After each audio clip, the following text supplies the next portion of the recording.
इसके कवि जो हैं भवानी प्रसाद मिश्र जी हैं। इसके कवि, इस कविता के कवि जो हैं भवानी प्रसाद मिश्र जी हैं। तो बच्चों, कठपुतली, कठपुतली मतलब दागों से यहाँ पर देखिए, दागों से गुड़िया को धागे बांधते हैं, दो तरफ से बांधकर उसके पल्ले के पीछे से एक आदमी रहता है और दो हाथों से पकड़कर उसे नाचने लगाता है। तो ऐसे इसी गुड़ियों को ही ये कठपुतली कहते हैं। पपेट शो आप लोग जो टीवी में देखते हैं, राजस्थान में आप लोगों को ये पपेट शो जो है देखने को मिलता है।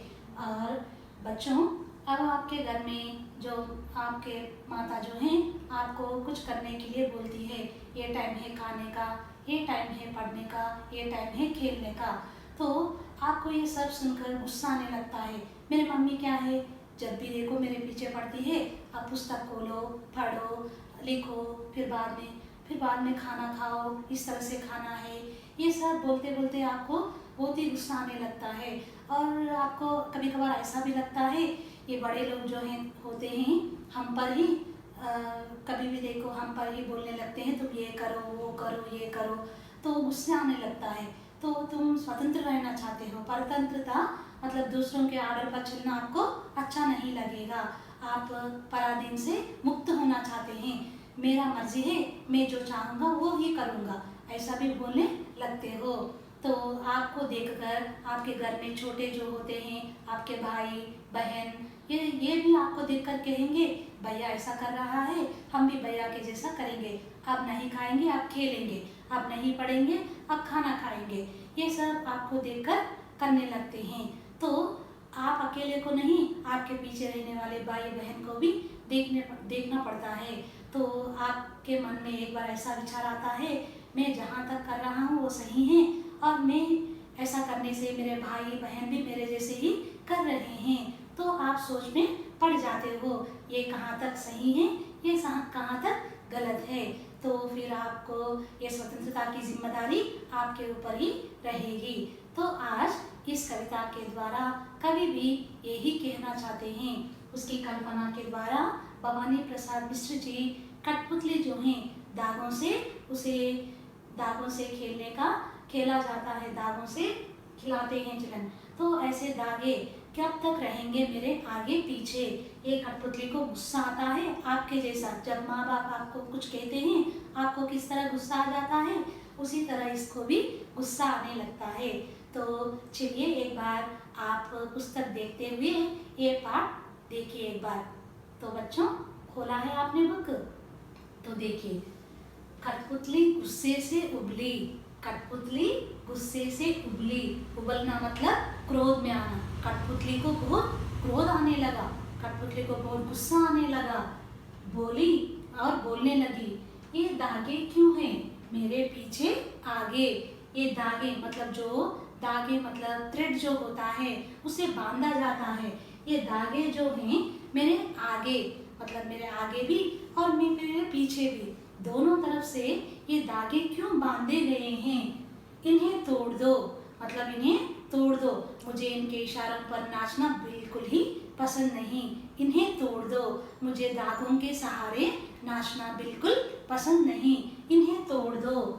मुझे मेरे पाँवों पर छोड़ दो। मुझे मेरे पाँव मतलब पैरों पर, मैं अपने आप चल सकती हूँ। क्यों ये धागे मेरे आगे पीछे, इसे तोड़ दो और मेरे पाँवों पर मुझे छोड़ दो। मुझे भी सभी के जैसा स्वतंत्र रहना है। मुझे परतंत्रता मतलब दूसरों के इशारों पर नाचना मुझे बिल्कुल पसंद नहीं। इसलिए ये कठपुतली बोलने लगी, ये आगे पीछे मेरे पीछे धागे क्यों बंधे हैं, इन्हें तोड़ दो। मुझे भी स्वतंत्र कर दो। मुझे अपने पैरों पर चलना है और मेरी मर्जी का काम करना है। ये कठपुतली गुस्से से बोलने लगी। सुनकर बोली और कठपुतलियाँ, सुनकर बोली और कठपुतलियाँ मतलब इसके साथ साथ और भी बहुत सारे कठपुतलियाँ हैं चलन। तो ये सभी भी उनको देखकर मतलब इस पहली कठपुतली को देखकर वो भी बोलने लगी, हाँ ये सही कह रही है। पहली कठपुतली जो है वो सही कह रही है, हमें स्वतंत्रता पर रहना रहना चाहिए। हमें ऐसे परतंत्रता पे रहकर बहुत बोर हो चुके हैं। हमें हमारे पाँव, हमारे दागों को, आगे पीछे रहने वाले दागों को तोड़ दो। हम अपने पैरों पर चलना चाहते हैं। ये सुनकर मतलब पहले कठपुतली का जो विद्रोह करना देखकर बाकी के कठपुतलियाँ भी बोलने लगे। जब आप खाना नहीं खाएंगे, मतलब होमवर्क नहीं करेंगे, तो आपके पीछे रहने वाले भाई बहन भी सेम वही बोलेंगे, भैया नहीं कर रहे हैं तो हम भी नहीं करेंगे। तो इस तरह से पहले कठपुतली को देखकर दूसरी कठपुतलियाँ भी सेम टू सेम बोलने लगे, हाँ हाँ ये पहली कठपुतली सही कह रही है, हमारे दागे तोड़ दो, हमें स्वतंत्र कर दो, ये सही है पहली कठपुतली। सुनकर बोली और कठपुतलियाँ, बाकी कठपुतलियाँ भी ऐसे ही बोलने लगी कि हाँ बहुत दिन हुए हमें अपने मन के छंद छुए। छंद का मतलब, छंद छूना मतलब मन की पुकार मतलब मन की इच्छा से काम करना चलन। जो हमें ये सही कह रही है पहली कठपुतली, हमें अपने पैरों पर छोड़ दो। बहुत दिन हुए हैं, बहुत दिनों से मतलब सालों से हमें नचाया जा रहा है। जो एक आदमी धागे पकड़ता है हमें नचाता रहता है।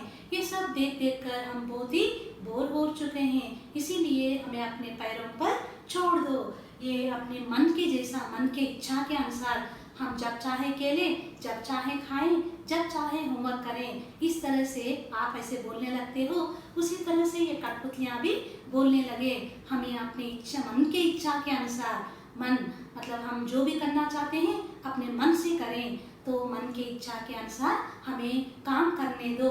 ये पहली कठपुतली से ही सोच रही है, हमें भी अपने पैरों पर छोड़ दो। बाकी सभी कठपुतलियाँ भी ऐसे ही बोलने लगी।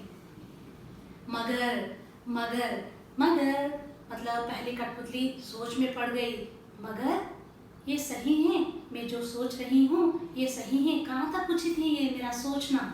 मगर पहली कठपुतली सोचने लगी, पहली कठपुतली मतलब बाकी कठपुतलियाँ भी सेम टू सेम फॉलो होने लगी। ये सब देखकर पहली कठपुतली सोच में पड़ने लगी, ये कैसी इच्छा मेरे मन में जागी, तो ये कैसी इच्छा है, ये इच्छा जो है मेरी, ये इच्छा मैंने जो ये सब मतलब अपने पैरों पर छोड़ देने की जो इच्छा है, ये डिज़ायर, इच्छा का मतलब डिज़ायर, ये कहाँ तक उचित है, ये सही है, ये कैसी इच्छा मेरे मन में जागी, मैंने जो कहा, मैंने जो ये सभी कुछ कर रही हूँ, ये कहाँ तक उचित है, ये मेरी इच्छा सही है या गलत है।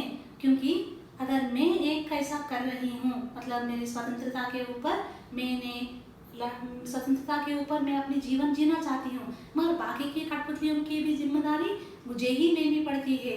मतलब मुझे सोच समझकर करनी चाहिए, जो भी उठाया कदम जो है मैं अपनी तरफ से और बाकी कठपुतलियों के तरफ से भी सोचना पड़ेगा, ये कहाँ तक उचित है। मेरे दागों के बिना कठपुतली रह सकती है? नहीं, नीचे गिर जाती है, वो दागों के साथ ही खड़ी होती है, दागों के साथ ही अपने हाथ पैर हिला सकती है, ये सभी दागों के द्वारा ही होता है। फिर एट लास्ट कठपुतली सोचने लगी, पहली कठपुतली, ये मेरी इच्छा कैसी है, मेरे मन में इच्छा मतलब स्वतंत्र होने की इच्छा मेरे मन में कैसी जागी, ये कहाँ तक उचित है। तो इस तरह से ये कठपुतली सोच में पड़ जाती है। तो बच्चों, ये कवि जो हैं कविता के द्वारा हमें क्या शिक्षा देना चाहते हैं? शिक्षा ये है कि मतलब हम जो भी स्वतंत्र रहना सभी को पसंद है, मतलब स्वतंत्रता को बनाए रखना चाहिए, उसको भी एक हद होनी चाहिए, उसको भी एक लिमिट होनी चाहिए। स्वतंत्रता मतलब अपनी जिम्मेदारी देख सकते हैं, मगर बाकी की जिम्मेदारी हम जो गलत करते हैं तो बाकी भाई बहन भी सेम रास्ते पर चलते रहते हैं। हमें एक बार सोचना चाहिए कि हमारा उठाया कदम कहाँ तक उचित है, सही है तो हमारे भाई सही रास्ते पर चलेंगे, भाई बहन अगर गलत हैं वो भी गलत रास्ते पर जाएंगे। जो भी उठाया कदम होता है वो सोच समझकर करना चाहिए। ये कवि हमें इस कविता के द्वारा शिक्षा दे रहे हैं।